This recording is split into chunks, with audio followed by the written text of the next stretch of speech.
আমায় ডেকো না, ফেরানো যাবে না, সারাদিন ডাকলেও ফিরে আসবো না। আঙ্কেলের দোকানে চা খেয়ে বিল না দিয়ে এই গান গাইতে গাইতে কলেজের সামনে আসলাম। দেখি তো কয়টা বাজে। ও মা, আমার ফোন বন্ধ। মনে পড়েছে, কাল সারাদিন ফোন বন্ধ করে রাখছিলাম, কারণ কালকে আমার জন্মদিন ছিল। আপনারা ভাবছেন জন্মদিনের সাথে ফোন বন্ধ রাখার কারণ কি? শালার বন্ধুরা জন্মদিনের খাওয়া চাইতো সারাদিন কল দিয়ে, তাই ফোন বন্ধ রাখছি। এতক্ষণ তো মনেই ছিল না আমার পরিচয় দেওয়ার। আমি আসি। এই গল্পের নায়কের নাম কেউ আবার লেখকের নাম ভাইবেন না। এবার স্নাতক সেকেন্ড ইয়ারে পড়ি। পরিবারে আমি, আমার আম্মু আর আব্বু। বাকি সব কিছু গল্পে জানতে পারবেন। কলেজে ঢুকে তাড়াতাড়ি সোজা আমার ক্লাসে। দেখলাম জসিম স্যার ক্লাস নিতেছে। আজকে ক্লাসে একটা বান্দরকে দেখতে পাইতেছি। কি বলেন স্যার, আমাদের ক্লাসে বান্দর? স্যার এখনই আমি চিড়িয়াখানায় কল দিতেছি, ওরা এসে নিয়ে যাবে। জানি স্যার আমাকেই বান্দর বলছে। এই ফাজিল, তোর বাপের সাথে খালি একবার দেখা পাই, তারপর বুঝবি। জসিম স্যার আমার আব্বুর বন্ধু, তাই হুমকি দিল। মনে মনে স্যারের গোষ্ঠী উদ্ধার করলাম। আজকে কতদিন পরে ক্লাস করতে আসলাম, কিসের কি আদর আপ্যায়ন করবে সেটা না করে আব্বুর হুমকি দেখায়। কোনো রকম ক্লাসটা করে মাঠে বসে আছি। শালার একটাও বন্ধু আসেনি। দেখি কল দিয়ে। হ্যালো, আপনি কি সাগর সাহেব বলছেন? ওই শালা ফোননি, তোর ফোন কাল সারাদিন অফ আসছিল কেন? খাওয়া দাওয়ার ভয়ে, তাই তো? তুই খালি কলেজে আয়, একদিন দেখে নিব তোকে। ঠিক আছে, দেখে নিস। ওরে আর বলা যাবে না আমি কলেজে আছি, নইলে 1 সেকেন্ডে আইসা আমার পকেট খালি করব। যাই বাড়ির দিকে। যেই সামনে পা বাড়াইছি, দেখি তিশা ওর বান্ধবীদের সাথে বসে আছে। ওই তিশা, আই লাভ ইউ। প্রতিদিন তো 2টা করে দাও, আজকে একটা দিলে কেন? তুই জীবনও মানুষ হবি না। রাগে কটমট করতে করতে উঠে চলে গেল। কিছুই বুঝলেন না তো? তিশা হলো আমার চাচাতো বোন। আমরা একই বাসায় থাকি, মানে আমাদের জয়েন্ট ফ্যামিলি। চাচার একটাই মাত্র মেয়ে তিশা। আমার চাইতে 1 ক্লাস সিনিয়র, স্নাতক 3rd ইয়ারে পড়ে। সেই ক্লাস 9 থেকে ওকে প্রতিদিন আই লাভ ইউ বলতাম। তার সাথে সাথে 2টা করে চর ফ্রি পেতাম ওর কাছ থেকে। তিশার সাথে ইয়ার্কি করতে করতে কখন যে ভালোবেসে ফেলেছি নিজেই জানি না। যাই হোক, এখন বাড়িতে যাই। বাড়িতে আসার পথে চায়ের বিল দিয়ে আসলাম। বাড়িতে খাওয়া দাওয়া করে দিলাম একটা ঘুম। এক ঘুমে সন্ধ্যা হয়ে গেল। ঘুম থেকে উঠে তিশার রুমে গেলাম। দেখলাম তিশা পড়তেছে। এত পড়া লাগবে না তো তোমাকে? আমাকে দেখো না, একদম পড়াশোনা করি না, কিন্তু আমাকে দেখেছো কখনো ফেল করতে? তুই যেভাবে পাশ করিস ওইভাবে আমার পাশ না হয়ে ফেল হলেই ভালো। আজকাল মানুষকে ভালো পরামর্শ দিতে নাই। একদিন পড়তে পড়তে মাথা নষ্ট হবে, তখন বুঝবে। আমার মাথা নষ্ট হয় হোক, তুই এই রুমে কেন? আমি কি এমনি এমনি আসবো নাকি তোমার রুমে? বড় আম্মু তোকে একটা কথা বলতে পাঠালো আমাকে। কথাটা বলে বিদায় হ তাড়াতাড়ি। I love you Tisha. পিছনে ঘুরে এক দৌড়, তখনই ধপাস করে পড়ে গেলাম। তিশা টেবিল থেকে উঠে আমার কাছে আসবে, তার আগে উঠে আমি দৌড় দিয়ে নিচে আসলাম। তিশাও নিচে আসলো। কি রে আশিক, হাঁপাচ্ছিস কেন? বড় আম্মু আর বলো না, দোতলায় একটা পেতনিকে দেখে দিছি দৌড়। কি বলিস? আজকালকার দিনে ওসব দেখা যায় নাকি? ধুর। বড় আম্মু পেতনিটা দেখতে একদম এইরকম লাগে। তিশার দিকে দেখিয়ে দিয়ে সোজা আমি বড় আম্মুর পিছনে লুকালাম। আম্মু তুমি সরে যাও, আমাকে পেতনি বলে আর সারাটা দিন আমাকে জ্বালায়, এমনকি কলেজে গেলেও। পিছন দিক থেকে কে যেন আমার কান টেনে ধরলো। পিছনে তাকিয়ে দেখি আম্মু আমার কান ধরেছে। তিশামা, কি করছে এই বান্দরটা? আমাকে পেতনি বলেছে, আবার আমার পড়া ডিস্টার্ব করেছে। কিরে, তুই কখনো ভালো হবি না, খালি আমার মেয়েটাকে জ্বালাস। আম্মু, আমি তোমার নিজের ছেলে নাকি তিশা তোমার নিজের মেয়ে? আমার তো সন্দেহ আছে এটা নিয়ে। কোনো রকম কানটা ছাড়িয়ে বাড়ির বাইরে চলে এলাম। ওইদিকে আম্মু আর বড় আম্মু দুইজনই হাসতেছে। তিশা ওদের হাসা দেখে আরো রেগে ওর রুমে গেল। আমি সন্ধ্যাটা বাইরে আড্ডা দিয়ে 8টায় আসলাম। চুপি চুপি বাড়িতে ঢুকে সোজা আমার রুমের দিকে দৌড় দিব, তার আগেই আব্বুর ডাক। এইদিকে আয় আশিক। আব্বু কেন ডাকলে? লেখাপড়া বাদ দিয়ে খালি ঘুরে বেড়ানো তোর, এখন এখানে খেতে বস। আমার সেইভাবে ভেজা বিড়ালের মতো হওয়ার অবস্থা তিশা দেখে বিটি বিটি হাসছে। যাই হোক, খাওয়া দাওয়া শেষ করে আমার রুমে গেলাম। বসে বসে ভাবতেছি তিশাকে সিরিয়াসলি বোঝাতে হবে আমি ওকে ভালোবেসে ফেলেছি, নইলে আমার ভালোবাসা অন্য কারো হয়ে যাবে। দেরি না করে তিশার রুমে চলে গেলাম। দরজায় দাঁড়িয়ে, আসবো ভিতরে? আমার রুমে আসতে কবে থেকে অনুমতি নিতে শুরু করলি? তিশা, আজকে আমি একটা সিরিয়াস কথা বলতে আসছি। থাপ্পড় খাইতে আবার মন চায় নাকি? দেখো, আমি সিরিয়াস হয়ে মন থেকে বলছি, আমি তোমাকে সত্যিই ভালোবাসি। আমি তোমার সাথে এখন কোনো মজা করতেছি না। দেখ আশিক, আমি তোর চাচাতো বোন হই, আর তাছাড়া আমি তোর বড়। বুঝতে পেরেছে, আমি সিরিয়াসলি বলছি। তুমি চাচাতো বোন, নিজের তো আর না। আর তুমি আমার 1 ক্লাস সিনিয়র, কিন্তু বয়স তো প্রায় একই। এটা কখনোই সম্ভব না। তুই চলে যা এখান থেকে এক্ষুনি। প্লিজ তিশা, সত্যি আমি তোমাকে ভালোবাসি। তোকে যেতে বলেছি কিন্তু। আমি ওইখান থেকে চলে আসলাম আমার রুমে। বসে বসে ভাবছি হয়তো রেগে আছে আমার উপর, তাই বলছে। সকালে উঠতে উঠতে দেরি হইল। কলেজের 2টা ক্লাস হয়ে গেছে, তাই রুমে বসে গান শুনছিলাম। তখন সাগর কল দিল। আশিক, কোথায় তুই? কেন রে? তিশা আপু প্রেম করে, আমাদের আগে বলিসনি কেন রে? আমরা তো জানতাম না। কি উল্টাপাল্টা কথা বলিস তিশা? প্রেম তো দূরের কথা, কোনো ছেলে বন্ধু নাই তার। তুই বললেই আমি বিশ্বাস করবো নাকি? এই তো কলেজ মাঠে এক সিনিয়র ভাই তিশাকে কলেজ মাঠে প্রপোজ করলো, আর আপুর সাথে সাথে রাজি হয়ে গেল। সাগরকে আর কথা বলতে না দিয়ে আমি তাড়াতাড়ি কলেজ মাঠে গেলাম। দেখলাম সত্যি তিশা একটা ছেলের সাথে হেসে হেসে হাত ধরে হাঁটতেছে। আমি নিজেকে আর ধরে রাখতে পারলাম না।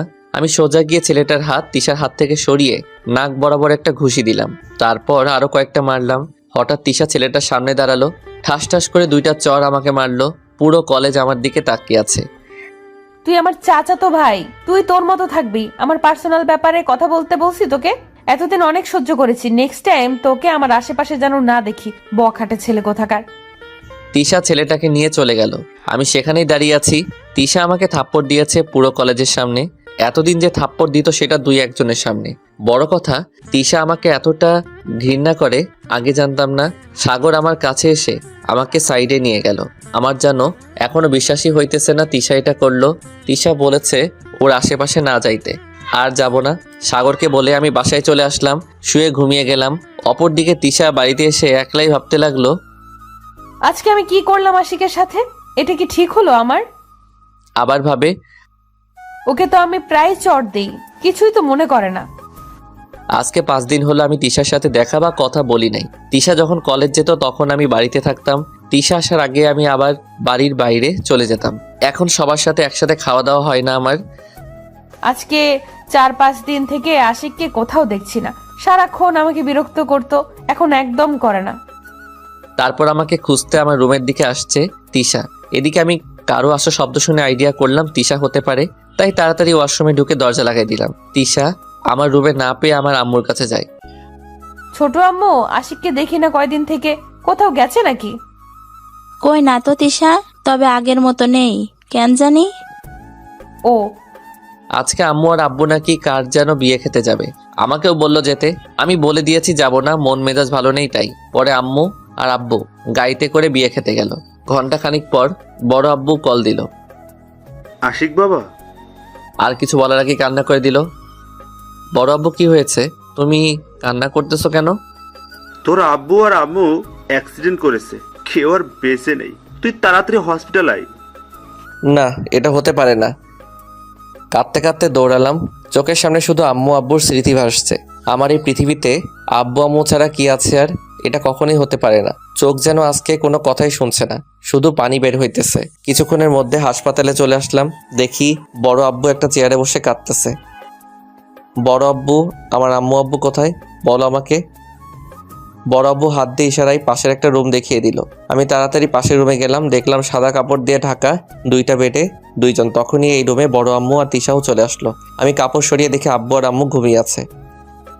আব্বু আম্মু, তোমরা ঘুমিয়ে আছো কেন? তোমরা তো কার যেন বিয়েতে যাবে, সেখানে না যেয়ে শুয়ে আছো কেন? আমি যাবো না বলেছি দেখে তোমরাও যাওনি বুঝি? ঠিক আছে, আমিও যাবো, উঠো এখন। এই তোমরা উঠছো না কেন? কথা বলো। আব্বু আম্মুর ওকে স্পর্শ করে। বড় আম্মু, দেখো আব্বু আম্মু উঠছে না, আমার উপর রাগ করে আছে। যাইনি তাদের সাথে, তাই তুমি একটু বলো না রাগ করে যেন না থাকে। আর আমার খুব কষ্ট হইতেছে। সবাই আমার পাগলামি দেখে কান্না করতেছে।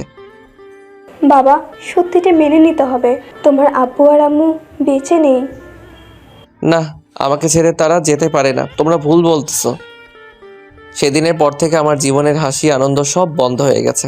সারাদিন একটা আমার রুমে বসে থাকতাম। আমি কোনোভাবে আম্মু আব্বুকে ভুলতে পারতেছিলাম না। বেশ কিছুদিন কেটে যাওয়ার পর তিশা আমার কাছাকাছি ছিল সব সময়। এই সময়টাই আব্বু আমার মৃত্যুর কারণে সব মান অভিমান ভুলে গেছি। একদিন তিশা এসে আমাকে বলছে, আশিক, আজকে তোকে একটা কথা বলবো, কথাটা কি রাখবি? কাজটা করলে আমি সারা জীবন তোর কাছে ঋণী হয়ে থাকবো। কি কাজ বলো, চেষ্টা করব। তোকে তো আব্বু আম্মু বিশ্বাস করে ও ভালোবাসে। আমি তো একজনের সাথে রিলেশন করি, তুই জানিস। এখন যদি তুই আব্বু আম্মুকে রাজি করাইতি তাহলে আমাদের বিয়েটা হইতো। ঠিক আছে, বলবো। আমি তোদের কথা আমি ভেবেছিলাম তিশা আমাকে কিছুটা হলেও পছন্দ করে, কারণ যেভাবে তিশা আমার পাশে থেকেছে, এই কয়দিন কেয়ার করতো সব সময়। ধন্যবাদ। আমার গালটা একটু টেনে দিয়ে গেল। আব্বু আম্মু মারা যাওয়ার পর এই শহরটা আমার দম বন্ধ হয়ে আসছিল। শুধু তিশার জন্য এখানে ছিলাম। এখন তিশাও যে অন্য কারো, আমি থেকে কি করব এই শহরে? সিদ্ধান্ত নিলাম চলে যাব এখান থেকে। যদি না যাই তাহলে তিশাকে অন্য কারোর সাথে দেখলে আমার কষ্ট আরো দ্বিগুণ হারে বেড়ে যাবে। রাতে আমি বড় আব্বু ও বড় আম্মুর রুমে গেলাম। তোমাদের একটা কথা বলতে আসলাম। বলো আশিক, কি বলবে? তিশা এখন অনেক বড় হয়েছে, হয়তো তোমরা তার বিয়ের কথা ভাবতেছো। তুমি হঠাৎ এইসব কথা বলছো কেন? বলছি এই কারণে, তিশা একজনকে ভালোবাসে। হয়তো বেশ কিছুদিন থেকে তাদের রিলেশন। তোমাদের যে তিশা এই কথা বলবে সেই সাহস হইতেছিল না, তাই আমাকে বলতে বলল। আমি আশা করব তিশার সুখের কথা চিন্তা করে তার পছন্দকে গুরুত্ব দিবে তোমরা। চোখের কোণে পানি নিয়ে তাদের রুমে চলে আসলাম। আমার রুমে এসে আমার প্রয়োজনীয় জিনিস ব্যাগে নিলাম। আজকে রাতেই চলে যাব এই শহর থেকে। কোথায় যাব জানি না, তবে এতটুকু বলতে পারি, সেখানে তো ভালোবাসার মানুষটাকে অন্যের সাথে দেখব না। বাড়ি থেকে বেরিয়ে আসলাম। আসার আগে একটা চিঠি লিখে আসলাম তিশার জন্যে। এদিকে বড় আম্মু ও আব্বু তিশার রুমে যায়। তিশা, আমি এগুলো কি শুনতেছি? তুমি নাকি কাকে ভালোবাসো? তার কথা আমাকে বলতে আশিককে বলেছিলে? এই কথা আশিক তোমাকে বলেছে? একটা কথা তোমাকে স্পষ্ট করে বলে রাখি, তোমার আর আশিকের বিয়ে সেই ছোটবেলা থেকে ঠিক হয়ে আছে। দুঃখের বিষয়, আমার ছোট ভাইটা তার ছেলের বিয়ে দেখে যেতে পারলো না। অন্য ছেলের সাথে প্রেম ভালোবাসার কথা ভুলেও মুখে আনবে না। সত্যি বলছো তুমি আব্বু? আমাদের বিয়ে আগে থেকে ঠিক করা? আমি তো আশিককেই ভালোবাসি, শুধু ওকে জেলাস ফিল করাতে তোমাকে অন্য ছেলের কথা বলতে বলেছি। ছেলেটা কষ্ট পেয়েছে রে। আমাদের সাথে যখন কথা বলতেছিল তখন দেখেছি ওর চোখে পানি। কালকে ওকে সরি বলে দিব। নেক্সট বিকেলে এদিকে আমি বাড়ি থেকে বের হয়ে বাস টার্মিনালের দিকে যাইতেছি। আর ভাবতেছি কোথায় যাব, কার কাছে যাব, কি করব। টার্মিনালে দাঁড়াতেই কিছুক্ষণ পর একটা বাস আসলো। রাত তখন বাজে 1টা। আমি ভাবছি এত রাতে বাস পাওয়া যাবে না। তাড়াতাড়ি করে টিকিট কেটে উঠে পড়লাম। এই বাস কোথায় যাবে আমি জানি না, জিজ্ঞেসও করিনি। জিজ্ঞেস করে কি হবে, আমার তো নির্দিষ্ট জায়গায় যাওয়ার নেই। টিকিট অনুযায়ী আমি বসে পড়লাম। বাস চলছে তার আপন গতিতে। দেখলাম আমার পাশের সিটটা ফাঁকা। আমি বসেছি জানালার পাশে। কিছুক্ষণ পরে পিছন থেকে একটা মেয়ে বলল, এই যে আপনি যেখানে বসেছেন ওইটা আমার সিট, আপনি আপনারটাই বসুন। দেখতে সুন্দর, হালকা আলোতে কিছুটা বোঝা যাইতেছে। আমি কিছু না বলে উঠে দাঁড়ালাম আর তাকে যেতে দিলাম বসতে। আমি মেয়েটার পাশের সিটে বসে পড়লাম। বসে ভাবতে থাকলাম আমার জীবনটা কি ছিল আর এখন কি। আব্বু আম্মু চলে যাওয়ার পরে আমার এই অবস্থা, ছিলাম একটা দুষ্টু ও দুরন্ত ছেলে। সারাদিন বাড়ি, কলেজ, এলাকা মাথায় তুলে রাখতাম। আজকে আমি হয়ে গেছি চুপচাপ। এসব ভাবছি, কন্ট্রাক্টর এসে টিকিট চেক করার জন্য ডাকলেন। এই যে ভাই, আপনার টিকিটটা দেন দেখি। আমাকে উদ্দেশ্য করে আমি কিছু না বলে টিকিট এগিয়ে দিলাম। ভাই, আপনার সিটটা ওইটা, আপনি এনে বসেন কেন? কন্ট্রাক্টরের কথা মেয়েটা শুনে তার টিকিট ভালো করে দেখে। ভাই, আসলে আমি তাড়াহুড়ায় টিকিটটা দেখতে ফুল হয়েছে, ওনার সিটটাই আমি বসছি আর উনি আমারটাই। আমাকে উদ্দেশ্য করে তারপর কন্ট্রাক্টর চলে গেল। তাড়াহুড়ায় আমি খেয়াল করিনি, ভালো করে সরি। আমি কিছু না বলে চুপচাপ বসে আছি। ছেলেটাকে দেখা তো চাই হ্যান্ডসাম, সুন্দর, কিন্তু কথা বলতে পারে না। আল্লাহ কেন যে এমন করে কে জানে। একটু চুপ থাকলে আমার জন্য ভালো হয়। আপনি কথা বলতে পারেন, তাহলে আপনার সিটে আমি বসলাম, আপনি আমাকে কিছু বললেন না কেন? কথা বলতে ভালো লাগতেছিল না তাই। আর কোনো কথা না বলে আমি বসে রইলাম। সকালে বাস থামলো। আশেপাশে সাইনবোর্ডে তাকিয়ে দেখলাম, তাতে বুঝলাম এটা ঢাকা শহর। আমি আমার ব্যাগ নিয়ে নেমে আসলাম বাস থেকে। মেয়েটি আগেই নেমে গেছে বাস থেকে। এই শহরে থাকবো কি করে? না আছে কাজের ব্যবস্থা আমার, না আছে টাকা পয়সা। তখনই মনে পড়লো আব্বু থাকতে তিনি আমাকে হাত খরচের জন্য প্রায় টাকা দিত আমার বিকাশ নম্বরে, কিন্তু আমি প্রয়োজন না থাকায় কখনো বের করা হয়নি সেই টাকা। তারপর বিকাশ চেক করে দেখলাম 27,000 টাকা আছে। আব্বুর টাকা আজকে কাজে লাগছে। আশেপাশে খোঁজ নিয়ে একটা কলেজে ছাত্রাবাসে থাকার ব্যবস্থা করলাম। এদিকে সকালে তিশা আমাকে খুঁজতে আমার রুমে গেলে দেখে আমি নাই। আম্মু, আশিক কোথায়? তিশার আম্মুর কাছে যেতে যেতে, আশিক তো সারাদিন ঘরেই থাকে, দেখ হয়তো বাথরুমে গেছে। তিশা আবার ঘুরে আমার রুমে যায়, দেখে আমি বাথরুমেও নাই। তাই আবার বের হবে, তখনই টেবিলের উপর একটা কাগজে দেখতে পাই। তিশা এগিয়ে গিয়ে কাগজটা হাতে নিয়ে পড়তে থাকে। তিশা, হয়তো তুমি আমার এই চিঠিটা পড়তেছো। তোমাকে সেই ক্লাস 9 থেকে ভালোবেসেছি। কিভাবে আর কি কারণে ভালোবেসেছি আমি নিজেও জানি না। ফাইজলামি দুষ্টামি করতে করতে তোমাকে অনেকবার বোঝাইছি যে আমি তোমাকে পছন্দ করি, কিন্তু তুমি বোঝনি সেটা। যে আমি তোমাকে পছন্দ করি কিন্তু তুমি বোঝনি সেটা। আমার ভালো থাকার মূল মন্ত্র ছিল আব্বু আম্মু আর তুমি। আব্বু আম্মু তো আমাকে একা ছেড়ে চলে গেল, তুইও এখন অন্যের হয়েছো। বিশ্বাস করো, আমার এখানে থাকতে দম বন্ধ হয়ে আসছে, তাই চলে যাইতেছি এই শহর ছেড়ে। কখনো দেখা হবে কিনা জানি না, দোয়া করি আল্লাহ তোমাকে যেন সুখে রাখে। তিশা চিঠিটা পড়ে কান্না করতে থাকলো। তিশার আম্মু আসলো রুমে, তখন তিশা আম্মুকে চিঠিটা দিয়ে কান্না করতে থাকলো। তিশার আম্মু কাগজ পড়ে তিনিও কান্না করতেছে। আম্মু, আমার জন্য আশিক আজকে চলে গেল আমাকে ছেড়ে। আমার ওকে এইভাবে বলাটা ভুল হয়েছে। এখন আমি কোথায় পাবো তাকে? কান্না করিস না, আমরা ঠিক পেয়ে যাব আশা করি। থাকার মতো একটা জায়গা হলো, কিন্তু আমাকে কিছু একটা করতে হবে। বসে বসে খাওয়া যাবে না। যে টাকা আছে তাতে 2-1 মাস খাইতে পারবো, তার আগে আমাকে একটা ব্যবস্থা করতে হবে। আজকে 3 দিন ঘুরলাম শহরটা, কিন্তু কোথাও কাজের জায়গা পেলাম না। হতাশ হয়ে রুমে বসে আছি, তখন এক বড় ভাই আসলো, ছাত্রাবাসে থাকে। কি ব্যাপার, তোকে চিন্তিত মনে হইতেছে? ভাই আসলে তেমন কিছু না, শুধু ভাবছি এখানে একটা কাজের ব্যবস্থা করব কিভাবে, এটাই। তোমার নাম যেন কি? ভাই আমার নাম আশিক। তো তুমি কোনো কলেজে ভর্তি হওনি? না ভাই, এখানে নতুন আমি, আর আমার লেখাপড়া করার মতো টাকা পয়সা হবে না। একটা কাজের ব্যবস্থা করে চেষ্টা করব পড়াতে। পার্ট টাইম জব করবে আমার এক পরিচিত লোকের ফ্যাক্টরিতে, তাহলে কলেজে পড়তে পারবে। ভাই কাজের ব্যবস্থা করে দিলে তো খুবই ভালো হয়। আপনাকে যে কি বলে ধন্যবাদ দিব আমার জানা নেই ভাই। ধন্যবাদ দিতে হবে না, তুমি কলেজে ভর্তি হলেই আমি খুশি হব, বুঝলে? ঠিক আছে ভাই। পরের দিন ভাই ওই ফ্যাক্টরিতে নিয়ে গেল। আমার কাজের সময় 2টা থেকে রাত 10টা পর্যন্ত, বেতন 8,000 টাকা। ইনশাল্লাহ এতে আমার দিন চলে যাবে। পরের দিন আমি কলেজে গিয়ে ভর্তি হলাম। বিকেলে কাজে গেলাম, আসলাম 10টায়। এভাবে কাজ আর কলেজ করতে করতে আমার জীবনে 2টা বছর কেটে গেল। সারাদিন কলেজ কাজ নিয়ে ব্যস্ত থাকলেও রাত হলে ঠিকই তিশা আর আব্বু আম্মুর কথা মনে পড়ে। তাদের কথা ভেবে প্রায় প্রতি রাতেই কেঁদে বালিশ ভিজাই। কিছুদিন আগে আমার স্নাতক পড়া শেষ হইল, রেজাল্ট হয়েছে, তাতে মোটামুটি ভালো রেজাল্ট করেছি। এখন আমাকে একটা জব করতে হবে, নতুন একটা বাড়ি ভাড়া নিতে হবে। আজকে কাজে গেলাম। আঙ্কেল, আমার কালকে আসতে একটু দেরি হবে। কেন বাবা, কোনো সমস্যা? আসলে তেমন কিছু না, কাল একটা চাকরির ইন্টারভিউ আছে তাই। ও ঠিক আছে। 2 দিন আগে একটা কোম্পানিতে চাকরির জন্য আবেদন করছিলাম, সেটারই ইন্টারভিউ কাল। পরের দিন সকালে আমি রেডি হয়ে ঠিকানা মতো হাজির হইলাম। অনেক পরীক্ষার্থী বসে আছে, একে একে সবাইকে ডাকলো, আমাকেও ডাকলো। ইন্টারভিউ ভালোই দিলাম, কিন্তু মনে হয় না আমাকে নিবে, কারণ এখন টাকা ছাড়া বা মামা খালু ছাড়া চাকরি হয় না। হতাশ হয়ে চলে আসলাম। এভাবে অনেক কয়টা চাকরির ইন্টারভিউ দিলাম, সবগুলোতে একই অবস্থা। কালকে আবার একটা ইন্টারভিউ আছে, বেশ সাদামাটা ভাবেই গেলাম সেখানে। ওয়েটিং রুমে দেখি অনেকেই বলতেছে আমার ইনি আছে উনি আছে, আবার কেউ বলছে আমি এত টাকা দিছি। আমি ভেবে নিলাম এটাও হবে না আমার, তাই সময় নষ্ট না করে চলে আসতে লাগলাম। এই ছেলে কোথায় যাও? আমার মনে হয় না যে এই চাকরিটা হবে, কারণ যেটা বুঝলাম যে 4 জন নেবে সেটা আগে থেকে ঠিক করা। সময় নষ্ট না করে চলে যাইতেছি। তুমি কোথায় কি শুনেছো জানি না, তবে এই অফিসের বস খুবই ভালো মানুষ। তিনি সত্যিকারের মেধা দেখে চাকরি দেন। তুমি যদি মেধায় টিকতে পারো তাহলে তোমার চাকরি হবে। দেখি তাহলে ইন্টারভিউ দিয়ে কি হয়। একে একে সবাই দিল ইন্টারভিউ। 108 নম্বরে আমার সিরিয়াল আসলো। সেই সকাল থেকে বসে আছি, এখন প্রায় দুপুর হয়ে আসছে, প্রচুর খিদা লাগছে। আমি ইন্টারভিউ বোর্ডে প্রবেশ করলাম, দেখলাম 3 জন লোক বসে আছে আর একটা সিট খালি রয়েছে তাদের মাঝে। তারা আমাকে প্রশ্ন করলো, আমি মোটামুটি উত্তর দিলাম। তারপর একটা স্যার আমাকে বলল, তোমার তো চাকরি হবে না, কারণ তোমার আগে কোনো চাকরির অভিজ্ঞতা নাই। স্যার আমার চাকরিটা খুবই দরকার। এভাবে বললে তো হবে না, তাহলে তো সবাই এভাবে চাকরি নিতে পারতো।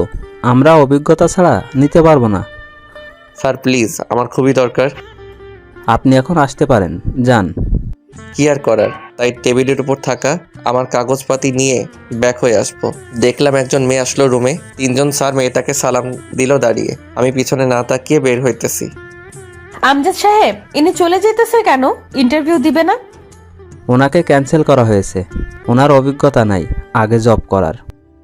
এই ছেলে দাঁড়াও, এদিকে আসো। জি বলুন। পিছনে ঘুরে দেখলাম তিশা। আজকে কতদিন পরে দেখলাম সে আগের চেহারা, চোখে হালকা করে কাজল দেয়া, বিশেষ করে মুখের মায়াবী ভাবটাও সে আগের মতোই। যার জন্য আমি এই শহরে পাড়ি জমিয়েছি, সেই তার সাথে আবার দেখা হলো। কিন্তু তিশা ঢাকায় কি করে? হতে পারে তার হাজবেন্ড কোনো বড় লোক, তাই এখানে থাকে তার সাথে, আর এটা মনে হয় তাদেরই কোম্পানি। এসব প্রশ্ন মাথায় ঘুরতে থাকলো।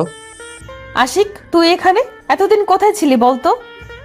চমকে উঠে এসব একেবারে বলে ফেলে। ম্যাম, আপনি হয়তো ভুল করতেছেন কোথাও। আপনি যাকে মনে করতেছেন আমি সে না। নর্মালভাবেই বললাম। আমার কোথাও ভুল হইতেছে না। তুই কার উপর রাগ করে আসলি আমাদের ছেড়ে বলতো? সরি, বললাম তো আপনি ভুল করতেছেন একটা, বলেই চলে আসলাম। পিছন থেকে দিশা অনেক কয়বার ডাকলো, আমি শুনিনি। আর আমি চলে আসতেছি আর বলছি, দিশা এখানে কেন আসলো? বেশ তো ভালোই ছিলাম আমি। আমজাদ সাহেব, যে ছেলেটা গেল, এখন এর ঠিকানা আছে আপনার কাছে? না ম্যাম, মেলের মাধ্যমে কন্ট্যাক্ট করে ডাকা হয়েছিল। কিন্তু কেন ম্যাম? এমন কত ছেলে মেয়ে চাকরির জন্য লাইন দিয়ে আছে। আপনাকে যেটা বলেছি ঠিক ততটুকু উত্তর দিবেন, তার চাইতে বেশি না, ওকে? আপনি আশিককে মেল করে জানিয়ে দেন তার চাকরি হয়েছে। ঠিক আছে ম্যাম। আমি ছাত্রাবাসে এসে রেডি হয়ে কাজে আসলাম। কিছুক্ষণ কাজ করার পর আঙ্কেল আসলো। আশিক বাবা, সবাইকে ডাকো তো আমার এখানে। তারপর আমি সবাইকে ডাকলাম। আমাদের এই ফ্যাক্টরিটা যেইখানে আছে এটা নাকি সরকারি জমিতে। গতকাল আমাকে নোটিশ দেওয়া হয়। আমি যখন জমিটা কিনি তখন আমি জানতাম না এটাই সরকারি জমি আছে। এখন বাধ্য হয়ে ফ্যাক্টরি বন্ধ করে জমি ছেড়ে দিতে হবে। আঙ্কেল, তাহলে আমাদের কি হবে? আপনার এখানে কাজ করে আমরা জীবিকা নির্বাহ করি। আমি জানি তোমাদের অনেক ক্ষতি হলো, কিন্তু ক্ষতি আমারও কম কিছু হলো না। কিছু করার নাই। চাকরি কতদিনে হবে জানা নাই, আদৌ হবে কিনা তারও ঠিক নাই। এখন আমার চলবে কিভাবে জীবন, এসব ভাবতে ভাবতে ছাত্রাবাসে আসলাম। রাতে শুয়ে আছে কিন্তু চিন্তায় ঘুম আসছে না। ফোনের ডাটা অন করে এফবিতে ঢুকলাম, তখনই একটা মেইল আসলো। আমি মেইলটা চেক করে দেখলাম আজকে যেখানে তিশাকে দেখেছি সেই কোম্পানি থেকে মেইল করে জানালো আমার চাকরি কনফার্ম, আগামীকাল যেতে বলেছে 10টায়। এদিকে আমার যে কাজের উপর সবকিছু চলতো সেখানে কাজ অফ হয়ে গেল। কাজের খুব দরকার, নইলে না খেয়ে থাকতে হবে। এদিকে তিশা যেখানে ওইখানে গেলে আমাদের মানসিক কষ্টটা বেড়ে যাবে। এত কিছু না ভেবে ঘুমিয়ে পড়লাম। সকালে ঘুম থেকে উঠলাম দেরিতে, উঠে খাওয়া দাওয়া করে আবার শুয়ে আছি। তখন কল দিল কে যেন। কে বলছেন? আজকে আপনার কাজে জয়েন করার কথা ছিল, আপনি এখনো আসেননি। আপনি দ্রুত চলে আসুন। এতে বুঝে গেলাম কোম্পানি থেকে কল দিয়েছে। অন্য কিছু না ভেবে চলে গেলাম অফিসে। ম্যানেজার আমাকে কাজ বুঝিয়ে দিয়ে গেল। আমি কাজ করতেছিলাম, তখনই একজন আমার কাছে আসলো। তাকিয়ে দেখলাম একটা মেয়ে, কিন্তু কোথায় যেন দেখেছি মনে পড়ছে না। আমাকে চিনতে পেরেছো? চিনা চিনা লাগছে কিন্তু চিনতে পারিনি। 2 বছর আগে ট্রেনে কথা হয়েছিল আপনার সাথে, মনে আছে? ও হ্যাঁ, এবার মনে পড়েছে। আপনি কি নতুন এখানে জয়েন করেছেন? আজকেই। আপনি? আমিও। এভাবে কিছুক্ষণ কথা বলে কাজ করতেছিলাম। দেখলাম দুপুরে খাবার সময় হয়েছে। ক্যান্টিনে বসে খাইতেছি, তখন ওই মেয়েটি আসলো আমার কাছে। তারপর আমি নামটা জিজ্ঞেস করলাম, নাম নাকি সাথী। একদিন অফিস করে ছাত্রাবাসে আসলাম, একটা চাকরিরত ব্যবস্থা হয়েছে। এখন একটা বাসা ভাড়া নেই, আর কতদিন ছাত্রাবাসে থাকবো। এদিকে তিশা আমাকে দেখার সাথে সাথে আম্মু আব্বুর কাছে চলে যায় গ্রামের বাড়িতে। তিশা মা, হঠাৎ করে কিছু না জানিয়ে চলে আসলে? তোমাকে আর আব্বুকে নিয়ে যেতে এসেছি। তুই কান্না করতেছিস কেন মা? আমি আশিককে খুঁজে পেয়েছি ঢাকায়। কি বলিস? কি বললো আশিক? কেন গিয়েছে এভাবে বলিসনি? ও আমাকে নাচিনার অভিনয় করেছে, তাই তো তোমাকে নিতে আসলাম। তুমি আর আব্বু ওর অভিমানটা ভাঙাতে হবে। এদিকে আমি নতুন একটা বাসা খুঁজতে থাকি। বাসা একটা খুঁজে পাই, কথা বলে বাসাটা ঠিক করলাম থাকার জন্যে। পরের দিন অফিস করে জিনিসপাতি নিয়ে আসলাম নতুন বাসায়। বাইরে একটু ঘুরতে বের হয়েছে, দেখি কেউ বাড়ির ছাদ থেকে আমাকে ডাকছে। আমি ভালো করে তাকিয়ে দেখি সাথী। আমাকে দেখে নিচে নেমে আসলো সাথী। আপনি এখানে? এখানেই বাসা ভাড়া নিয়েছি। আপনি এখানে কেন? আমার বাড়ি তো এখানেই, ওই যে ওইটা। কি বলেন? ওইটাই তো আমি ভাড়া নিয়েছি রুম। কালকে বাবা বলল রুম ভাড়া দিয়েছেন, আপনি যে নিছেন সেটা জানা ছিল না। যাক, ভালোই হইল। ভালো হইল কেন? ভালো হইল কারণ একসাথে অফিসে যাতায়াত করা যাবে আপনার সাথে। থাকেন, আমি একটু বাজার থেকে ঘুরে আসি। তাড়াতাড়ি আসবেন, বুঝলেন? এখানে কিন্তু সন্ধ্যায় ভূত বের হয়। কি কি বলেন ভূত? আমি উল্টা ঘুরে আমার রুমের ওই দিক দিয়ে দৌড় দিতে ধরলাম। আরে যান বাজারে, তাড়াতাড়ি আসলে ধরবে না। সত্যি বলছেন তো নাকি মিথ্যে? সত্যি বলছি। তারপর আমি বাজার গিয়ে রাতের খাবারটা নিয়ে আসলাম। রুম গোছাতে গোছাতে ক্লান্ত হয়ে পড়েছি, তাই রান্না করার উপায় নেই। রাতে খেয়ে ঘুমাবো, তখনই সাথী আর একটা ছোট মেয়ে সাথীর ভাগ্নি আসে আমার রুমে। এত রাতে এখানে? আপনার খাবার দিতে আসলাম, আম্মু পাঠিয়েছে। এটার কোনো দরকার ছিল না, আমি খাবার নিয়ে এসেছি হোটেল থেকে। আর হোটেলের খাবার খাবেন না, এদিককার হোটেলের খাবার বেশি একটা স্বাস্থ্যসম্মত না। সাথী চলে গেল, আমিও ঘুমিয়ে পড়লাম। সকালে উঠে সাথীর দেয়া খাবারটা খেয়ে অফিসের জন্য রেডি হলাম। তারপর মেইন গেট দিয়ে বের হতে যাব পিছন থেকে। এই যে মিস্টার, কখন থেকে দাঁড়িয়ে আছি আপনার জন্য, আর আপনি আমাকে রেখেই চলে যেতেছেন। সরি, আমি খেয়াল করিনি। চলুন, তাড়াতাড়ি দেরি হয়ে যাবে নয়তো।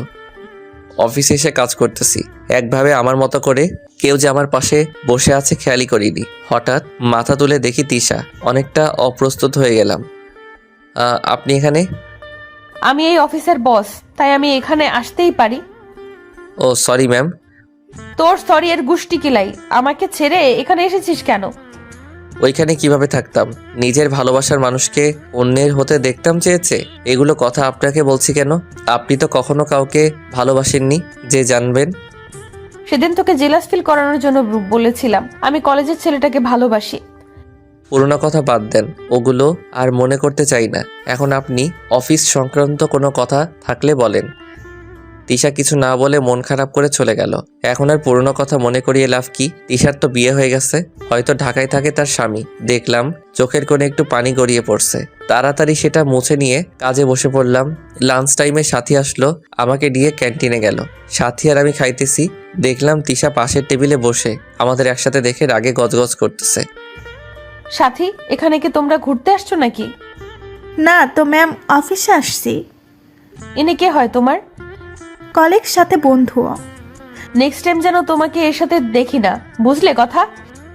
আমি নীরব দর্শকের মতো দেখছি আর ভাবছি এইরকম আমার উপর অধিকার যদি তিশা আগে দেখাতো তাহলে ওকে ভালোবাসা দিয়ে রাঙিয়ে রাখতাম। কিন্তু আফসোস, বিকেলে অফিস করে রুমে এসে অফিস ড্রেসে বিছানায় গা ইলিয়ে দিলাম। শরীরটা ক্লান্ত থাকায় ঘুমিয়ে গেলাম। কলিং বেল বাজার শব্দে ঘুম ভাঙলো। তাড়াতাড়ি যেয়ে খুলে দিলাম। খোলার সাথে সাথে বড় আব্বু আম্মু আমাকে জড়িয়ে ধরে কান্না করতে লাগলো। আজকে কতদিন পরে তাদের দেখলাম। তুই আমাদের কথা একবারও ভাবলি না? আমরা তোকে ছাড়া কিভাবে থাকবো? কি বলবো, কোনো উত্তর নাই আমার কাছে। তুই কেন চলে আসছিস আমরা জানি বাবা। তুই তিশাকে ভালোবাসতি, আমাদের বলবি না একবার? আর তাছাড়া তোদের বিয়ে ছোটবেলা থেকে ঠিক করা ছিল। বড় আম্মু, ওইসব কথা এখন বলে কি লাভ? এখন তোর বিয়ে হয়েছে। তিশা দূরে দাঁড়িয়ে আছে, ওর দিকে তাকিয়ে। কার বিয়ে হয়েছে? তিশার বিয়ে হবে কেন? ও তো তোকে ভালোবাসে। তাহলে তিশা এই ঢাকা শহরে কেন, আর অফিসের বস হইল কিভাবে? এই কোম্পানি তো তিশার মামার কোম্পানি, এইটার দায়িত্ব তিশাকে দিয়েছে। তুই চলে আসার পর ও একদম ভেঙে পড়ে, তাই ওকে কোনো কাজে ব্যস্ত রাখতে ঢাকায় ওর মামার কাছে পাঠাই। আব্বু আম্মু, তোমরা খাবার রেডি করো তো, খুব ক্ষুধা লাগছে। বড় আব্বু আম্মু পাশের রুমে গেল, আমিও চলে আসতে যাব। অমনি তিশা আমার টাই ধরে একদম কাছে টেনে আনে। করছেন কি? দম বন্ধ হয়ে যাবে তো। তোকে তো আমি মেরেই ফেলবো, এতদিন কষ্ট দিলে আমাকে। আমার একদম কাছে চলে আসলো, আমি পিছাতে পিছাতে খাটে পড়ে যাই। অমনি তিশা আমার উপরে শুয়ে পড়ে। আরে করছেন কি? উঠুন বলছি। না, উঠবো না, কতদিন পর তোমাকে কাছে পেলাম। আপনি তো আমাকে তুই করে বলতেন, তাহলে এখন তুমি কেন? তোমাকে আমি সেই ক্লাস 10 থেকে ভালোবাসি, কিন্তু বাড়িতে জানালে বা সবাই জানলে সমস্যা হবে ভেবে তুই করে বলতাম, কেউ আর সন্দেহ করবে না। কিন্তু আমি আগে থেকে জানতাম যে তোমার সাথে আমার ছোটবেলা থেকেই বিয়ে ঠিক। হয়েছে, এখন সরেন। বড় আব্বু আম্মুর কাছে যাই। কি জানি একলা বসে আছে। তার আগে বলো, তুমি আমাকে আপনি করে বলতেছো কেন? এমনিতে। আর একবার যদি শুনি আপনি বলছো, দেখিও আমি কি করি। তারপর তিশা সহ আমি বড় আব্বু আম্মুর কাছে গেলাম। রাতের খাবার খেয়ে তারা চলে যাবে, আমাকেও নিয়ে যাবে। তোমরা যাও, আমি এখানেই ঠিক আছি। বড় আব্বু আম্মুকে বললাম, তুমি কিন্তু এবার বেশি বেশি বলছো। আমি রাগ করব কিন্তু, আর রাগ করলে আমি কি কি করতে পারি তুমি ভালো করেই জানো। এখানে বাসা ভাড়া নিয়েছি, টাকা দিতে হবে এবং জিনিসপাতি আছে। আমি পরে যাব, তোমরা যাও। ঠিক আছে, কাল বিকেলেই তোমাকে যেন আমাদের বাড়িতে পাই। আব্বু আম্মু তোমরা গাড়িতে বসে চলে যাও, আমিও কাল বিকেলে যাব একসাথে। কি বলেন, আপনি এখানে থাকবেন? আমি ব্যাচেলর রুম ভাড়া নিয়েছি। এইখানে মেয়ে দেখলে আমার চরিত্র নিয়ে বাজে কথা উঠবে। তারপর তিশাও তারা সবাই চলে গেল, আমিও ঘুমিয়ে গেলাম। সকালে উঠে ফ্রেশ হয়ে বের হইলাম অফিসে যাওয়ার জন্য। সাথী আছে আমার সাথে। আমি বাড়ির গেট পার হইলাম, তখনই একটা মাইক্রো এসে থামলো। আশিক চলো আমার সাথে। চাইতেছি তো অফিসে। একটা কাজ আছে, তুমি আসো। সাথী তুমি অফিসে চলে যাও। ঠিক আছে ম্যাম। আমি গাড়িতে বসে আছি। কিছু দূর যাওয়ার পর হঠাৎ গাড়ি থামিয়ে, ওই তোর সাথে সাথে কি মেয়েদের সাথে কথা বলতে খুব ভালো লাগে নাকি তোর? সাথী আমার সাথে প্রায় অফিস যায়, আর কি থাকবে। না থাকলেই ভালো। তারপর অফিস করে বিকালে বাড়িতে আসার সময়, আপনাকে একটা কথা বলার ছিল। বলুন দেখি। আপনাকে দেখতে দেখতে আর মিশতে মিশতে কখন যে ভালোবেসেছি আমি নিজেই জানি না। কি বলেন এগুলা? এই যে সাথী, আশিক আমার হবু বর আর প্রেমিকও। সাথী কান্না করতে করতে চলে গেল। আমিও ওর কাছে গেলাম। সাথী, ভালোবাসা তো এক পাখি হয় না। তুমি আমাকে ভালোবাসো, আমি তো তোমাকে ভালোবাসি না। আমি ছোটবেলা থেকে তিশাকে ভালোবাসি। সাথী মন খারাপ করে চলে গেল। আমিও চলে আসলাম বাড়িতে, ব্যাগ গুছাইতেছি। দেখলাম দরজায় কে যেন দাঁড়িয়ে। আমি দেখার সাথে সাথে চলে গেল। একটু পর তিশা আসলো আমাকে নিয়ে। তিশা যে ফ্ল্যাটে এখন থাকে ঢাকায়, ওইটাই গাড়িতে। তিশা আমার সাথে একটাও কথা বলে নাই। ফ্ল্যাটে এসে তিশা ওর রুমে হন করে চলে গেল। আমি ব্যাগ রেখে গেলাম ওর রুমে। গিয়ে দেখি দরজা খোলা রেখেই ড্রেস চেঞ্জ করতেছে। এই কি করো, থামো থামো। লুচু ছেলে কোথাকার, মেয়ের রুমে আসছো, নক দিবে না? আমার বউয়ের রুমে আসছি, অনুমতি নিতে হবে কেন? তিশার একদম কাছে এসে তিশা একটা তোয়ালে পরে দাঁড়িয়ে আছে। আমাকে এভাবে কাছে আসা দেখে লজ্জায় পড়ে যায়। এটা কিন্তু ঠিক না, দূরে যাও তুমি, তোমার মতলব ভালো মনে হইতেছে না। আর কিছু বলতে না দিয়ে শক্ত করে জড়িয়ে ধরলাম, আর তিশার খোলা পিঠে হাত বুলিয়ে দিতেছি। তিশাও খুব শক্ত করে জড়িয়ে ধরেছে। মনে হইতেছে দুইজনের শরীর মিশে যাবে। তখনই কারেন্ট চলে গেল। তিশা ছাড়ো, লাইট অন করে দেই, অন্ধকার। লাইটের কি দরকার? বলেই চুমু খেতে লাগলো আমায়। তিশা আমার কাছে পেয়ে পাগলের মতো করছে। বিছানায় আমাকে ফেলে দিয়ে আমার ঠোঁটের 12টা বাজিয়ে দিতেছে। তখনই বড় আম্মু আসলো দরজায়। তিশা, লাইট জ্বালিয়ে দিতেছিস না কেন? এই তিশা, বড় আম্মু আসছে, সরো। আম্মু তুমি যাও, আমি একটু পরে লাইট জ্বালিয়ে দিব। এদিকে আমাকে চুমু খেতে খেতে, ঠিক আছে। এই যে সরেন সরেন, খিদে লেগেছে খুব। না, তুমি আগে আমাকে তুমি করে বলবে, তারপর। তুমি করে বলবো না কখনোই। সাথে সাথে আমার গালে কামড় বসিয়ে দিল। ব্যথা করতেছে তো। ও মা গো। চুপ, একদম চুপ। যতক্ষণ তুমি করে না বলবি আরো কামড় খাবি তুই। ঠিক আছে, তুমি করে বলবো। এখন তো ছাড়ো, সত্যি ব্যথা করতেছে। তিশা সরে গেল। আমিও উঠে বড় আম্মুর কাছে গেলাম। দেখি বড় আম্মু আর আব্বু বসে আছে খাবার টেবিলে আমাদের জন্যে। তারপর আমিও খেতে লাগলাম। একটু পর তিশা এসে আমার উপর দিকে বসে পড়ল। আশিক বাবা, তোমাদের বিয়ে কোন দিন দিলে ভালো হয় বলো তো? এসব বিষয় সিদ্ধান্ত আপনারা নেন, আমি ভালো মন্দ কি জানবো। ঠিক আছে, আগামী সোমবার তোমাদের বিয়ে, কি বলো তিশামা? এত দেরি কেন?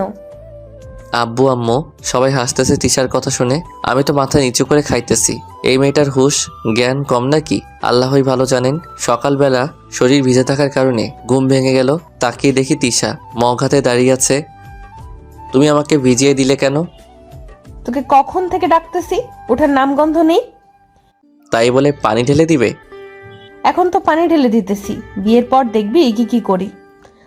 ও বড় আম্মু আব্বু, আমি বিয়ে করব না এই জল্লাদ মেয়েকে। আর একটা কথা বললে তোর হাত পা ভেঙে দিব। হ্যাঁ তাই করো, হাত পা ভেঙে দিয়ে রাখো, তবু তোমাকে বিয়ে করব না। তোর হাত পা আমি ভাঙবো, বিয়েও আমিই করব। এখন তাড়াতাড়ি উঠে অফিসে চলো। একটু আদর করেও তো তুলতে পারতে ঘুম থেকে। দিল শরীরটা ভিজিয়ে। ও আদর করতে হবে আগে বলবে না? কালকে রাতের আদরের কথা মনে নাই? আমি সাথে সাথে গালে হাত দিয়ে দেখলাম এখনো কামড়ের দাগ আছে। না থাক, আদর লাগবে না। পাগল একটা। বিয়েটা হতে দাও, ভালোবাসা দিয়ে ভরিয়ে রাখবো। নাস্তা করে তিশা আর আমি অফিসে গেলাম। দুপুরের পর তিশা ডাকলো আমাকে তার কাছে। ডাকলে কেন? এখানে বসো। বলো। তিশা আমার কোলে বসে আমার ঘাড়ে মাথা দিয়ে, ভালো লাগতেছে না কেন জানি। কেন পাগলি, কি হয়েছে? জানি না, চলো আজকে কোথাও থেকে ঘুরে আসি। অফিস আছে এখনো? থাক অফিস, চলো তো। তারপর অফিস থেকে বের হলাম। তিশা গাড়ি বের করবে, তখন আমি, আজকে গাড়ি না, আমার সাথে আসো। একটা রিক্সা ডেকে উঠলাম, দুইজন। কোনো গন্তব্য নেই, সারা বিকেল ঘুরবো আজকে। তিশা আমার ঘাড়ে মাথা রেখে বসে আছে। তিশা, তোমার শরীর কি খারাপ লাগতেছে? না, শরীর ঠিক আছে। তুমি চুপচাপ থাকলে আমার কি ভালো লাগে বলো? তখনই রাস্তার পাশে ফুচকার দোকান দেখে তিশা বায়না ধরলো ফুচকা খাবে। তাই রিক্সা থামিয়ে গেলাম দোকানে। তিশা সহ অভুক্ত মানুষের মতো খেয়ে যাইতেছে। আমি যে তার সাথে আছি ও ভুলেই গেছে খাওয়ার সময়। হঠাৎ আমাকে ওর দিকে তাকিয়ে থাকতে দেখে আমার দিকে একটা ফুচকা খাইয়ে দিতে ধরলো। আমি তো ওইভাবে খাবো না। তাহলে? আমি ফুচকা তিশাকে খাইয়ে দিলাম। তারপর ওর মুখ থেকে আমি খেলাম। বাহ, ফুচকা টক ঝাল আর তিশার ঠোঁটের মিষ্টি কি দারুণ। এভাবে দেখতে দেখতে বিয়ের দিন চলে আসলো। কিছুক্ষণ আগে আমাদের বিয়ে হয়েছে। তিশা বাসর ঘরে বসে আছে, আমিও বারান্দায় বসে আছি। দেরিতে যাব। তিশাকে রাগাতে আমার খুব ভালো লাগে। কিছুক্ষণ পর তিশা কল দিল আমাকে। আমি 2 বার কেটে দিলাম। আবার কল দিছে। বলো, কেন কল দিলে? তুমি কোথায়? কেন, কোনো সমস্যা? কল কেটে দিছে। যাই দেখি কি বলে। রুমে ঢুকে দেখি কেউ নেই ঘরে। ভালোই হয়েছে। আমি গিয়ে শুয়ে পড়লাম। ঘুমের ভাব নিয়ে শুয়ে আছি। ঈশা ওয়াশরুম থেকে রুমে এসে দেখে আমি শুয়ে ঘুমিয়ে আছি। রাগে পুরো ফুলতে লাগলো। আমি তো এদিকে ভয় শেষ। সোজা আমার উপর বালিশ দিয়ে মারতে থাকলো। কি হলো, মারতেছো কেন? কতক্ষণ ধরে এখানে বসে আছি, কই ছিলি বল? সাথীর সাথে একটু দেখা করতে গেছিলাম। বলতে দেরি, আমার গলা টিপে ধরতে দেরি নাই। এই ছাড়ো, ব্যথা পাইতেছি। তোকে তো আমি মেরেই ফেলবো আজকে। ঘরে বউ রেখে অন্যের কাছে কি কথা? পার্সোনাল কিছু কথা থাকতেই পারে আমাদের। তিশা আমাকে ছেড়ে দিয়ে অপর দিকে মুখ ঘুরিয়ে শুয়ে পড়লো। খেয়াল করে দেখলাম তিশা কান্না করতেছে। নিজেকেই খারাপ লাগতেছে এখন। বাসরাতে পাগলিটাকে কান্না করালাম। তিশা, এই তিশা। তিশা আমার হাতটা সরিয়ে দিল। শোনো আমার কথাটা একবার। কি শুনবো তোমার কথা? কিছু শোনা লাগবে না। আমার দিকে তাকিয়ে চোখের পানি দিয়ে গাল ভিজে গেছে। আমার 2 হাত দিয়ে মুখটা ধরে, তুমি সত্যি সত্যি কান্না করতেছো? আমি তোমাকে রাগাতে বলছি, সাথীর সঙ্গে দেখা করতে গেছিলাম। এখন আর আমাকে মিথ্যা বলতে হবে না। সত্যি বলছি। আমি বারান্দায় বসেছিলাম। পাগড়িটাকে পিছন দিকে জড়িয়ে ধরে আরও অনেক কথা বললাম, কিন্তু একটারও উত্তর দিল না। এখন কিন্তু বের হয়ে যাব রুম থেকে, বলে দিলাম। সাথে সাথে তিশা আমার দিকে ঘুরে জড়িয়ে ধরে কান্না করতে লাগলো। তুমি কোথাও যাবে না। কান্না না থামালে যাব? এই যে আমি আর কান্না করব না। এই যে আমার বউ, আজকে তো আমাদের বাসরাত, কিছু হবে নাকি? কিচ্ছু হবে না আজকে। বললেই হইল, আমার বউ, আমি যা মন চাই তাই করব। তাহলে আবার আমার অনুমতি নেওয়ার কথা বলো কেন? আরও কি দেরি করা যায় বলুন তো? তারপর লেখকের কিছু মনে নাই, কারণ লাইট অফ করা ছিল সকালবেলা। আশিক সরো, উঠা লাগবে, সকাল হইছে। না, আর একটু থাকো। সারা রাত দুষ্টুমি করছো, এখন আবার শুরু করছো কি? তারপর উঠে ফ্রেশ হয়ে নাস্তা করলাম। আশিক, এই নাও তোমাদের কক্সবাজার হানিমুনে যাওয়ার বাসের টিকিট। আব্বু, এসবের দরকার ছিল না। এত কথা বলতে হবে না, আমরা কাল যাইতেছি, এটাই ফাইনাল কথা। পরের দিন সকালবেলা রেডি হয়ে বসে করে রওনা দিলাম। বিকেলের দিকে চলে আসি এখানে। আব্বু আগে থেকে হোটেল বুক করে রেখেছিল, তাই আর সমস্যা হয়নি সন্ধ্যায়। চলো ঘুরে আসি বিচের কাছ থেকে। আমার হাত টেনে নিয়ে, রাতে ওইখানে যাওয়া যাবে না, সকালে যাব। না, আমি এখনই যাব, চলো। নতুন জায়গায় রাতে বের হওয়াটা ঠিক হবে না, তুমি বুঝতেছো না? ঠিক আছে, তুমি থাকো, আমি একাই যাব। বলেই বের হলো রুম থেকে। এত সাহস ওর হবে না, তাই আমি ওয়াশরুমে গিয়ে ফ্রেশ হয়ে বের হলাম। দেখি তিশা নাই। কয়েকটা ডাক দিলাম, সারা শব্দ নাই। কেমন যেন ভয় কাজ করতেছে। তিশা কি সত্যি সত্যি গেল? এই মেয়েটা একটু বেশি বাড়াবাড়ি করতেছে। তাড়াতাড়ি বেরিয়ে বিচের পাড়ে দেখলাম আশেপাশে কেউ নাই। পাশে জিনিসপাতির মেলার মতো দোকান বসেছে, সেখানেও খুঁজলাম কিন্তু নাই। চিন্তায় আমার প্রচুর মাথা ব্যথা করতেছে। তখনই মনে পড়লো তিশাকে কল দেই দেখি, কিন্তু আমার ফোন খুঁজে পাইতেছি না। ও, ফোন তো বিছানায় রেখে আসছি। তাই দেরি না করে রুমে এসে দেখি তিশা রুমে আছে। মেজাজ গরম হয়ে গেছে, দিলাম একটা চড় লাগিয়ে। তিশা ছিটকে বিছানায় পড়ে গেল। তোমাকে আমি না করলাম যে রাতে বিছে যাবে না, তুমি তারপরও গেলে। সারা সাগর পার খুঁজে এলাম। আমার কি টেনশন করে না কোনো দুর্ঘটনা যদি হয়ে যেত? আমি বিচে যাইনি, এই বিল্ডিং এর ছাদে বসেছিলাম। কি বলো? আমি তো ভাবলাম তুমি সত্যি সত্যি গেছো। তিশার কাছে গিয়ে দেখলাম তিশার গালটা লাল হয়ে আছে, হাতের আঙ্গুলের দাগ বোঝা যাচ্ছে। খুব লেগেছে তোমার? না লাগেনি, আমার কাছে আসবে না। আমাকে সরিয়ে দিয়ে, এই পাগলি, আমার কতটা টেনশন হইতেছিল জানো তুমি? আর তুমি যে ছাদে যাবে বলে তো যাবে। তিশা কোনো কথা বলতেছে না, আমার নিজেকেই খারাপ লাগতেছে। কেন যে চটটা মারতে গেলাম, গাল পুরাই লাল হয়ে গেছে। ভুল হয়ে গেছে, আর রাগের মাথায় চড় মেরেছি। তিশাকে বিছানায় শুয়ে দিয়ে ওর পেটে মাথা রেখে, সরো আমার উপর থেকে। আমি বললাম তো ভুল হয়েছে, তুমিও মারো আমাকে প্লিজ, এইভাবে থেকো না। মাফ করতে পারি, তবে একটা শর্ত আছে। আমি রাজি আছি, তবুও এভাবে তুমি থেকো না। তুমি যে গালে চড় মেরেছো ওই গালে আজ রাত সারা রাত চুমু খেতে হবে। সারা রাত চুমো? শর্তে রাজি না হলে কথা নাই আর তোমার সাথে। তারপর আর কি, ভুল তো আমি করছি, তাই এখন সেটা শুধরাতে আমাকেই করতে হবে। রাত 12টা পর্যন্ত চুমু খেয়েছি। তিশা জানো, শোনো না। কোনো কথা শোনা হবে না। অনেকক্ষণ তো খেলাম, আর না, আমার ঘুম পেয়েছে। ঠিক আছে, ঘুমিয়ে পড়ো। তারপর আমি অন্য পাশে ঘুমিয়ে পড়লাম। তোমার কি মার খাওয়ার মন চাইতেছে? কেন? আমাকে জড়িয়ে ধরে ঘুমাও, না হলে খবর আছে। সকালবেলা ঘুম থেকে উঠে নাস্তা করে 11টার দিকে সাগর পাড়ে গেলাম। তিশা আমার ঘাড়ে মাথা দিয়ে দাঁড়িয়ে আছে, আর সাগরের পানি আছড়ে পড়ছে আমাদের পায়ে। কি যে এক অনুভূতি সেটা ভাষায় বলতে পারবো না। লাঞ্চের জন্য হোটেলে আসতে যাব, তখন একটা মেয়ে এসে, এতদিন তুমি কোথায় ছিলে? আমাকে এখানে বাপের বাড়িতে রেখে গেলে আর তো এলে না। আমি আশেপাশে তাকিয়ে দেখলাম মেয়েটি আমাকেই বলতেছে। আমাকে কিছু বলতেছেন? তোমাকেই তো বলতেছে, এসেছো এখন আমাকে নিয়েই যাবে। এখানে আর কতদিন থাকবো? আপনার কোথাও ভুল হইতেছে, হয়তো আপনি যাকে খুঁজতেছেন আমি সে না। আমার কোনো ভুল হইতেছে না। বলি যেই আমার দিকে আসবে। এই মেয়ে, তোমার সমস্যা কি? আমার স্বামীকে নিয়ে কি শুরু করছো? ভালোই ভালো এখান থেকে চলে যাও, নয়তো সমস্যায় পড়বে। তোমার স্বামী মানে? উনি আমার স্বামী, আমাদের একটা ছোট ছেলেও আছে।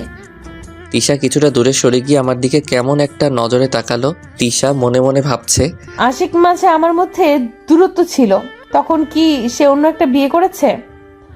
তিশা বিশ্বাস করো আমি কিছুই বুঝতেছি না, কে ও, কোথা থেকে, কি কিছুই বুঝতেছি না।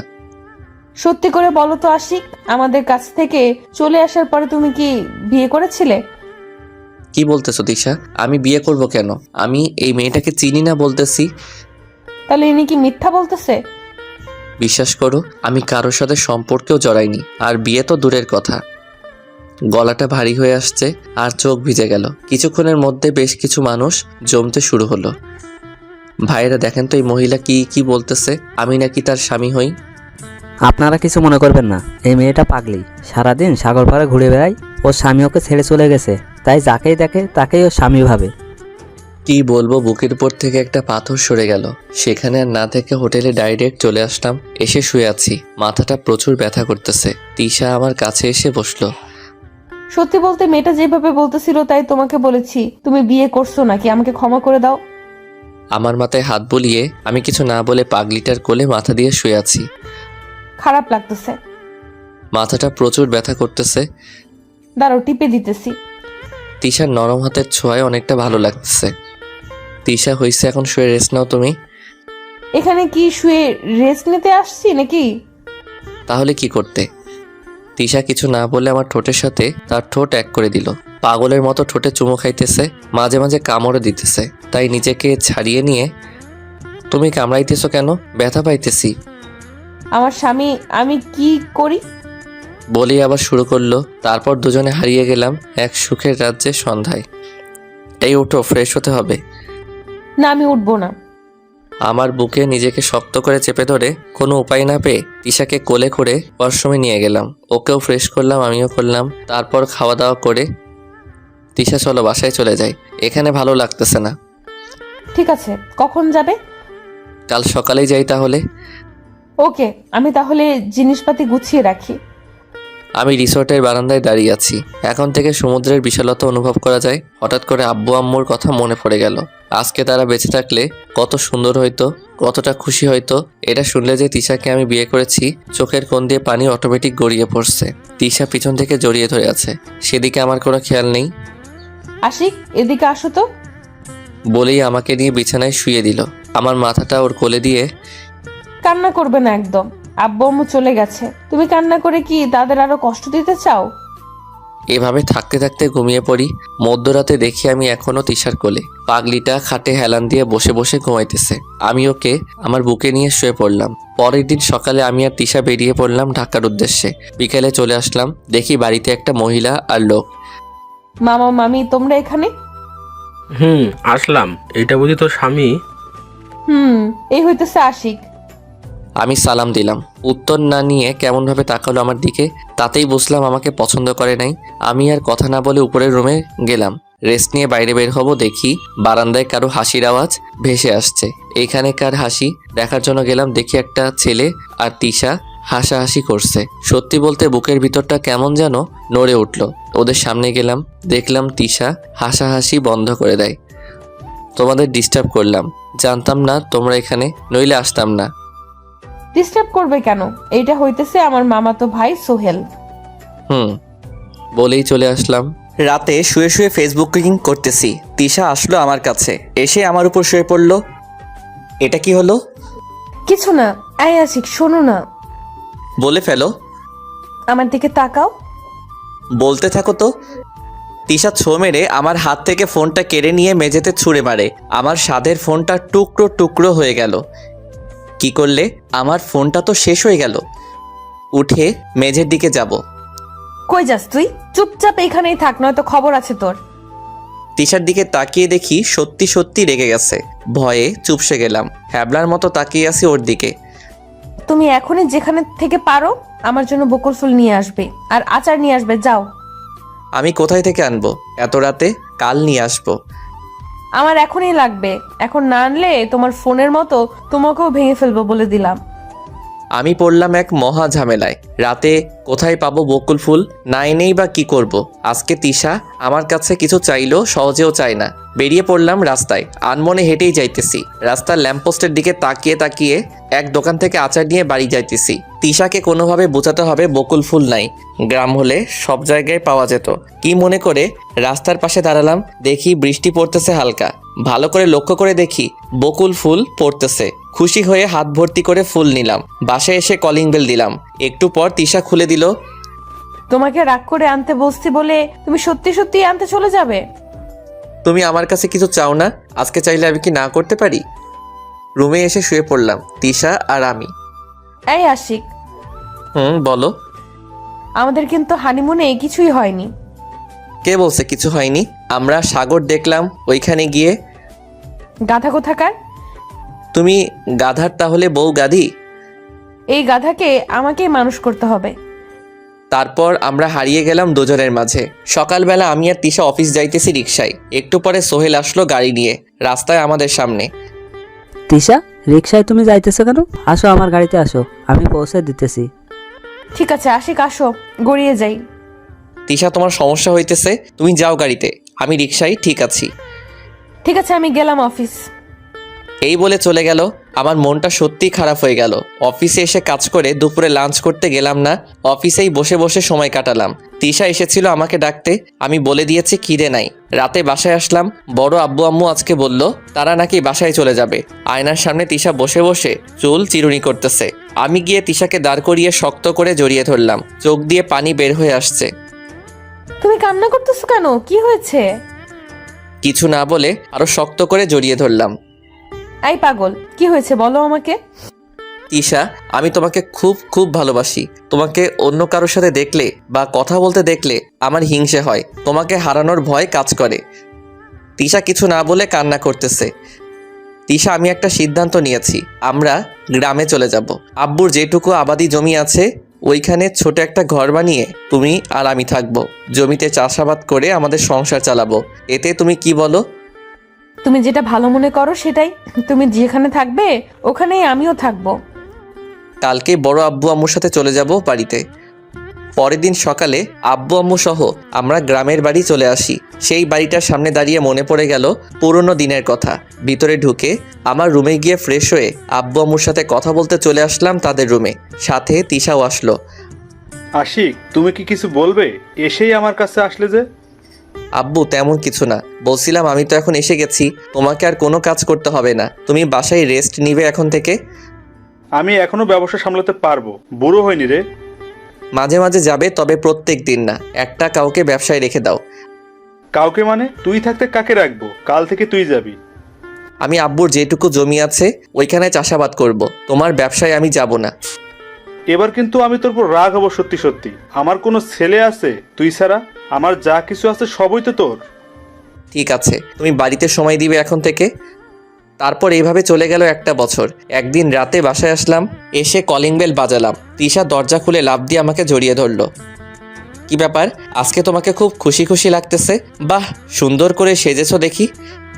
খুশির সংবাদ আছে, তার আগে বলো আমি খুশির সংবাদ দিলে আমাকে কি দিবে? তুমি যা চাইবে তাই দিব। এবার বলো খুশির সংবাদটা কি? আমি মা হতে চলেছি। কথাটা শুনে এতটা খুশি হয়েছি বলে প্রকাশ করা যাবে না। এই খুশির সংবাদ তুমি আমাকে এখন দিলে, আগে দিলে না কেন? তুমি কখন জানলে? বিকেলে অসুস্থ অসুস্থ লাগতেছিল, তাই আমার বান্ধবী ডক্টরকে ডাকছিলাম, সে টেস্ট করে জানালো। আব্বু আম্মুকে বলেছো? না, তোমাকে আগে দিব, তাই এতক্ষণ বসে আছি দরজার কাছে। তিশাকে কোলে নিয়ে আমাদের রুমে গেলাম। রুমে গিয়ে আব্বু আম্মুকে ডাকলাম, তাদের সংবাদটা জানালাম, তারা অনেক খুশি। তুমি বলেছিলে আমি যা চাইবো তাই দিবে। আব্বু আম্মু চলে যাওয়ার পর আমি আজকে অনেক খুশি, বলো তোমার কি চাই? এখন থেকে বিকালের আগে বাসায় এসে আমাকে সময় দিতে হবে। এইটুকু? আরো কি চাই বলো, যা বলবে সেটাই। আমাকে প্রচুর পরিমাণে ভালোবাসতে হবে, আর কিছুই চাই না। পাগলিটাকে বুকে নিয়ে শুয়ে পড়লাম। দেখতে দেখতে তিশার ডেলিভারির ডেট চলে আসে। সকালে ব্যবসায় হিসাব করতেছিলাম, তখন আব্বুর কল। আশিক, তুই কই? তাড়াতাড়ি হসপিটালে চলে আয়, তিশার প্রসব ব্যথা উঠেছে, আমি হাসপাতালে নিয়ে যাইতেছি। আমি দেরি না করে দ্রুত হাসপাতালে চলে যাই। দেখি আব্বু আম্মু ভিতরে বসে আছে। তিশাকে কি কেবিনে নিয়ে গেছে? না, তোকে ছাড়া তিশা কেবিনে যাবে না, কান্না করতেছে তোর জন্য। আমি তাড়াতাড়ি তিশার কাছে চলে গেলাম। তারপর তিশাকে কেবিনে নিয়ে গেলাম। তিশা, আমি কেবিনের বাইরে আছি, তুমি কোনো চিন্তা করো না। না, তুমি এখানেই থাকবে, আমার কাছে আসো। দুলা ভাই, আপনি বসেন তিশার সামনে, না হলে ও কান্নাকাটি শুরু করবে। শান্তা ডক্টর তিশার বান্ধবী। তিশা ওর হাতটা দিয়ে আমার হাত শক্ত করে চেপে ধরে আছে, মনে হয় ছেড়ে দিলে আমি হারিয়ে যাব। তিশা আমার দিকে তাকিয়ে থাকতে থাকতে হঠাৎ করে জোরে চিৎকার করে অজ্ঞান হয়ে পড়ল। সাথে সাথে ছোট শিশুর কান্নার আওয়াজ ভেসে আসছে। শান্তা, কি হলো তিশার? ও কথা বলতেছে না কেন? কি হলো ওর? মিষ্টি খাওয়ার আপনাদের ছেলে হয়েছে, চিন্তা করবেন না দুলাভাই, প্রসব ব্যথার কারণে অজ্ঞান হয়ে গেছে, একটু পরে জ্ঞান ফিরবে। কিছুক্ষণ পরে আব্বু আম্মু আসলো কেবিনে। আমাদের ছেলেকে কোলে নিয়ে কথা বলতেছে। আমি তিশার দিকে তাকিয়ে আছি আর মাথায় হাত বুলিয়ে দিতেছি। আব্বু বাবুটাকে আমার কোলে দিল। দেখতে একদম ওর মায়ের মতো হয়েছে। বাবুর কান্নার শব্দে তিশা চোখ খুললো। আমি তিশাকে দিলাম আমাদের সন্তানকে। দেখেছো, তোমাকে বলেছিলাম না আমাদের সন্তান ছেলে হবে? আমার কথাই ঠিক হলো। তোমার এখন কেমন লাগতেছে? ঠিক আছো তুমি? তুমি আমার পাশে থাকলে আমার কিচ্ছু হবে না, আমি ঠিক আছি। শান্তা, তিশাকে বাসায় নিয়ে যাওয়া যাবে কখন? নর্মাল ভাবেই হয়েছে, তাই কোনো সমস্যা নাই। হাসপাতালের পরিবেশ ভালো না, কাল সকালে নিয়ে যাইন দুলা ভাই। সেদিন রাতে আমি তিশার সাথে বসে আছি। এই, আমাদের বাবুটার নাম রাখতে হবে না? তুমি একটা নাম রাখো। তুমি রাখো, যেটা ভালো মনে হয়। ঠিক আছে, আমাদের বাবুর নাম হবে মোহাম্মদ বিন আব্দুল্লাহ। ওয়েট, তুমি এই নাম জানলে কিভাবে? এটা তো আমি অনেক বছর আগে আমার বাবুর নাম রাখবো বলে ঠিক করে রেখেছিলাম। আমি জানি, তাই তো এটা রাখলাম, তোমার ডায়েরিতে লেখা আছে, দেখেছিলাম। পরের দিন সকালে তারা বাসায় আসলো 4 বছর পর। আব্বু আব্বু, আমাকে না আম্মু বকা দিয়েছে। কি এত বড় সাহস? আমার ছেলেকে বকা দিয়েছে? তোমার আম্মুকেও আমি বকা দিব, ঠিক আছে? বাইরে থেকে বাসায় ঢুকছি আর ছেলেকে বলছি। ঠিক আছে। রাতে ঘুমানোর আগে আব্দুল্লাহ আর আমি দুষ্টামি করছিলাম বিছানায়। এখানে কি হইতেছে? চিল্লাচিল্লি কেন? আমি আর আব্দুল্লাহ দুইজনার মুখের দিকে তাকিয়ে একটা চাপা হাসি দিলাম। এতে তিশার রাগ আরো বেড়ে গেল।